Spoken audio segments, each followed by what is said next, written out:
Ito yung throttle valve mo. Ayan yung may square na yan, yung sinasabi niya, sir. Oo, High force siya.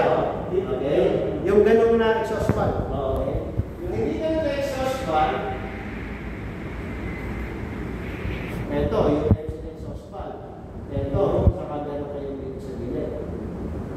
Ito pala, ito. Ganyan siya, sir. Hindi, sir. Dito siya mismo, sir. After naman tayo ng yan, nandiyan yung throttle valve. Okay. Wala ito. Ito yun, sir. Okay. Tama yan, sir. Tama. Yan, sir. Tapos yung pinaka-orifice niya, sir, dito sa... Ito naman yun. Yun, sir. Meron talaga yan, sir. Kahit sa MC. Oo. Meron yan. I-explain ko yung orifice niyan sa kanila. Yung sinasabi kong throttle valve na ginawang orifice yan is ito. So, hindi na ganito, sir. Wala nang valve sa loob. Continuously. Hindi po nasa kanya. Hindi na ibig sabihin, kahit may lumabas na oil, walang kaso, walang problema. Okay? Para sure lang na may lumalabas, walang hangin. Okay? So, ganito pa rin yung itsura niya. Okay? Naglagay lang siya ng spring to. Walang yung, yung spring tsaka yung valve sa loob. So, ang meron na lang butas orifice. Okay? So, yun lang. Ito na lang. Butas na lang. So, hindi lang nila binago to kasi para pag ni-retrofit, tatanggalin nyo ito, ganito na yung itago. So, throttle valve pa rin naman yung term, pero usually orifice na yung ang pinalitan niya is itong throttle valve. Orifice. So, orifice na yung tawag niya. May certain na kung lang siya, sir, sukat na. Ang problema niya, tignan nyo nga ito, may tama, sir. So, minsan biglang tatansik yan. Mabibiyak itong minsan nagiging ginto na yung butas nila, sir.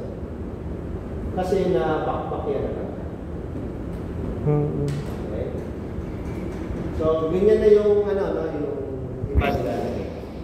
Exhaust yan. Sa exhaust din, sir. So, anyway, pero yung... after nito dyan tayo. Pero yung dito sa booster, sir, yung throttle valve pa rin, sir. Throttle valve. Okay. Hindi kasi siya pwedeng continuous kasi mababawasan yung hydraulic oil natin sa... Kailangan talaga magsarado. Kasi originally, wala talaga yan. Hindi talaga yung nakadesign. So ngayon, kung may leak yan, so may nag-leak out ng konti dun sa pangtulak natin. Bumabalik sa sump. Pero ano naman kasi yan pagdating dito sir, mabilis yan, kasi yung intention ninyo is saglit lang, 0 to 20 degrees. Ibig sabihin, let's say, aangat from 0, let's say from 5 degrees, umangat hanggang 10 degrees. So yun lang yung hydraulic nyo. Nagbigay ng hydraulic oil, drain natin. Okay, ang magtutulak kayo sa kanyang pababa, fuel na. Okay, so dito lang nag-activate yung fever nito.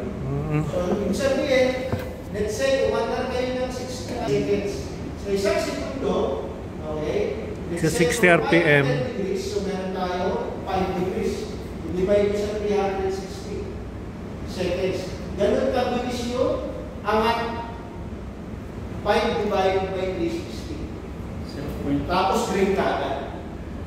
0.06. Ganun kabilis. Okay? Kaya, minsan tayo sa sobrang bilis. Ang importante, wala akong na-compress na hangin. Kasi pag may na-compress na hangin, mas, mas hindi siya makagalaw. Okay? Lalo na kung wala siyang malabasan. Okay? Sa MC, sir. Sa MC yan. Parang ganun yung nagiging traffic. Dito yung stasser, di ba? Yung sa puncture valve. Oo, sa MC. Ito naman is, kaya naman tayo umangat kasi yung hangin ito sila. Alright. Okay? Any question, sir? May tanong? So, copy-paste muna tayo.